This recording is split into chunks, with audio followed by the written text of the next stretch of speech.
Juni mengganggu dari malam. Oke. Nah, Miss Juni kan selalu kalau membantu orang saya rekod karena saya tidak ingin ada salah paham di belakang. Iya Mbak, ya. Oke. Kenapa ada apa kok malam sampai pagi itu telepon saya? Ingat jangan nyebutin nama PT-nya atau siapapun ya, karena saya sudah tahu PT-nya. Masalahmu di mana sekarang? Masalahnya kan saya di sini kan posisi saya sekarang di Malaysia Mbak. Saya sudah mau 2 tahun lah di sini. Belum lagi sih 2 tahun. Desember ini baru 2 tahun saya di sini. Kebetulan istri saya kan di Lombok di Indonesia. Tinggal di apa namanya, bersebelahan lah dengan rumah mertua kan begitu ceritanya. Dan kronologinya Mbak, saya cerita dari awal Mbak ya. Saya cerita dari awal. Awalnya kan Januari kemarin itu saya ada masalah dengan istri, tapi alhamdulillah lah ada perbaikan. Setelah itu beberapa bulan inilah lagi dia ada masalah. Kebetulan dengan istri saya ini kebetulan mohon maaf bukannya membuka aib istri saya ini ada problem lah di rumah kan begitu sama saya. Setelah itu dia hilang kontak dengan saya. Hilang kontak artinya dia itu blokir semua akses saya untuk menghubungi anak saya apapun menghubungi dia kan. Kalau nggak salah sekitar 5 hari yang lalu ada tetangganya istri saya kasih tahu, kamu tahu nggak kalau istri kamu sudah pergi ke Singapura? Dia bilang awalnya pergi ke Singapura. Yuh, siapa yang bilang begitu? Ini kamu lihat, dia kirimin saya video anak saya. Yuk, siapa yang bawa anak saya ke tempat keramaian seperti itu? Oh, ini neneknya yang bawa.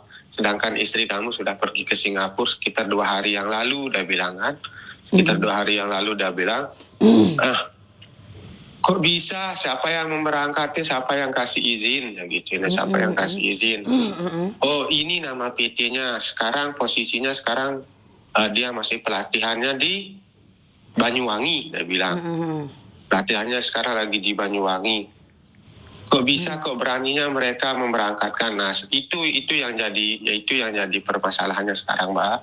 Saya minta tolong gimana caranya supaya istri saya bisa dikembalikan saja ke Lombok. Kebetulan yang saya dengar info, istri saya ini belum paspor, belum medikal kan, seharusnya ada proses medikal, ada proses paspor di Lombok aja. Kenapa mesti di Banyuwangi gitu loh? Kenapa mesti di luar daerah begitu kan? Sedangkan di Lombok pun kan sudah ada. Setelah itu saya coba cari sponsor ini, saya coba cari sponsornya. Ada kebetulan sponsornya ini keluarga dari istri saya, istrinya dari sponsor ini keluarga dari istri saya ini. Saya bertemanlah di Facebook dengan si istri sponsor ini. Saya coba kontak dia, minta nomor, minta apa, tapi dia tidak gubris saya. Cuma dia bilang itu dari keinginan istri kamu dan keinginan dari mertua kamu, itu aja. Saya berpatokan dari itu, makanya saya berani memberangkatkan istri kamu. Dia bilang seperti itu, Mbak. Nah, yang jadi pengaduan saya sekarang, Mbak, saya minta tolong sama Mbaknya gimana caranya berkomunikasi dengan PT-nya. Kalau kita berkomunikasi dengan sponsornya otomatis saya tidak bisa kalau saya, Mbak, karena yang satu tidak ada kontaknya ke saya, PT-nya pun tidak ada kontaknya ke saya karena saya pun jauh kan begitu. Saya tahu Mbaknya banyak relasi di Indonesia di mana-mana. Silakan Mbaknya yang komunikasi, minta tolong, Mbak. Karena di satu sisi istri saya ini, anak saya masih kecil. Istri saya ini ada riwayat penyakit kista, sering kejang-kejang dan vertigo dia, Mbak. Oke. Dan intinya adalah istrimu pergi tanpa pamitan. Kamu ada bukti kalau dia benar istrimu, karena saya tidak ingin membantu ternyata kamu bukan suaminya. Kalau di kampung ada, Mbak, ada, Mbak.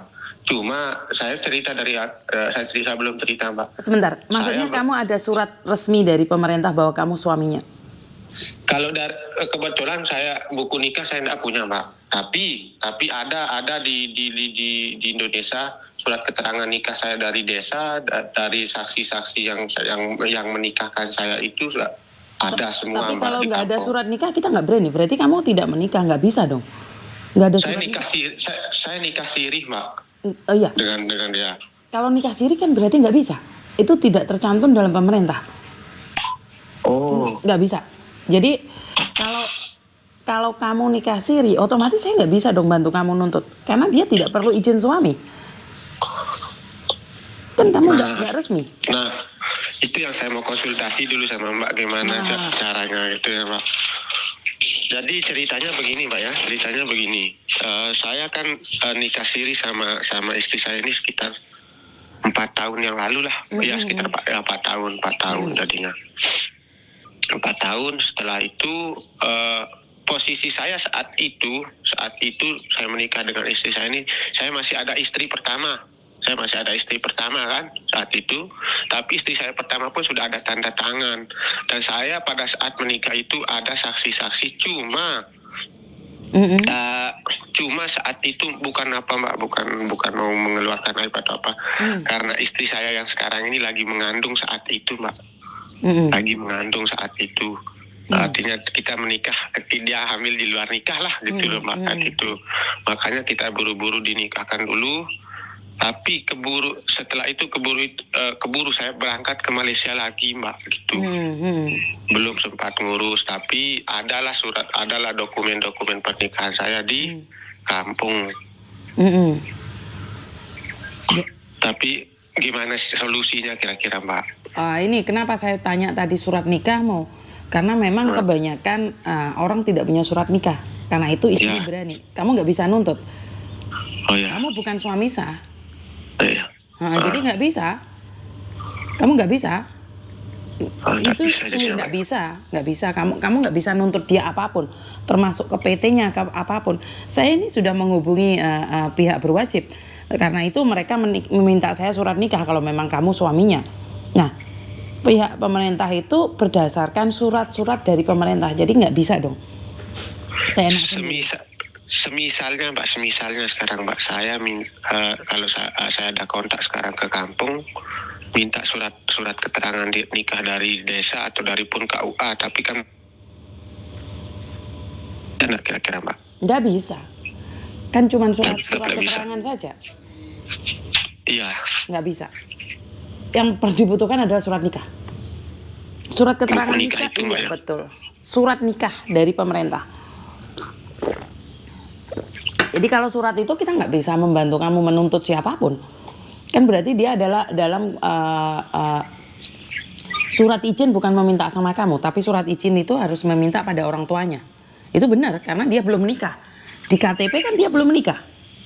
Iya. Iya. Di KTP menikah dia, Mbak. Ada kartu keluarga dan KTP-nya juga sudah pindah ke KTP-nya dia tuh ke kampung saya, ke desa saya. Kebetulan dia Lombok Tengah, saya Lombok Timur.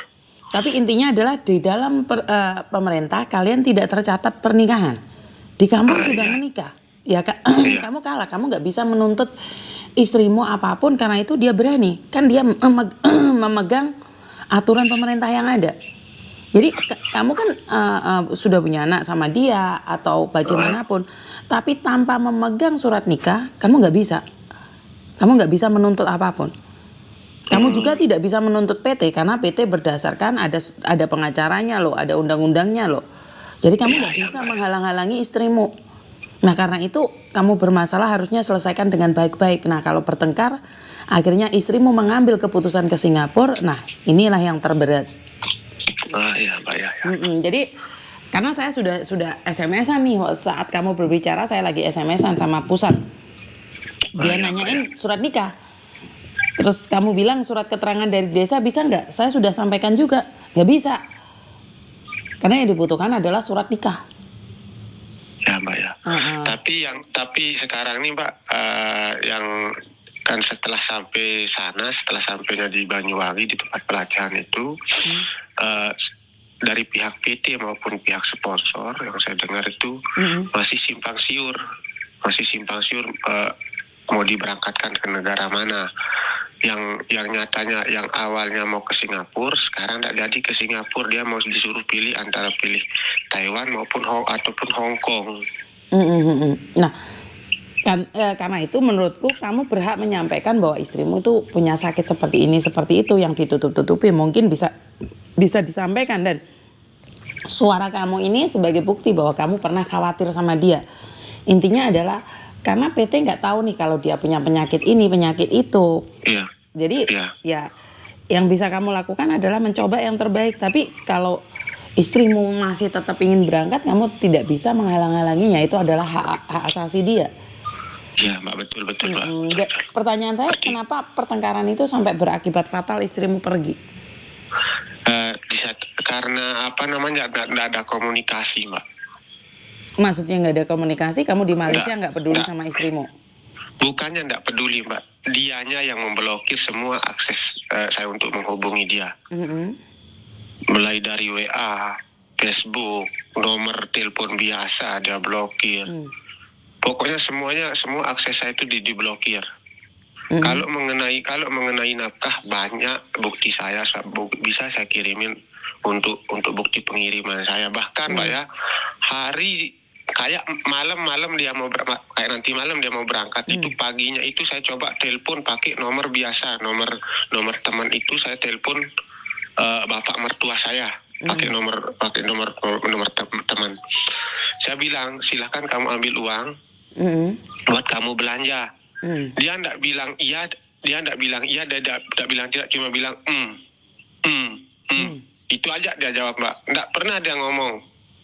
Enggak pernah dia ngomong sedikit pun, Mbak. Gimana perselisihan atau pertengkaran saya dengan istri mau selesai, sedangkan dia enggak pernah mau komunikasi, mau apa. Gitu loh, Mbak. Atau mungkin kamu selalu menuduh dia seperti ini, seperti itu, adakah? Kalau menuduh, saya benar menuduh, Mbak, tapi ada bukti saya tuduh. Oke, menuduh dia selingkuh. Iya, ada bukti. Nah, saya ada bukti. Saya nggak kenal kamu nih, tapi saya sudah bisa meraba apa yang terjadi. Saya nggak kenal kamu, istri kamu juga nggak curhat sama saya. Iya. Karena itulah, buktinya bagaimana kamu bisa mengatakan ada bukti? Ada screenshot dari status WhatsApp-nya ada. Bagaimana? Dan bahkan si laki-laki itu pernah telepon saya, pernah chat saya, pernah kirimin saya video istri saya. Terus? Ada, masih saya screenshot, ada masih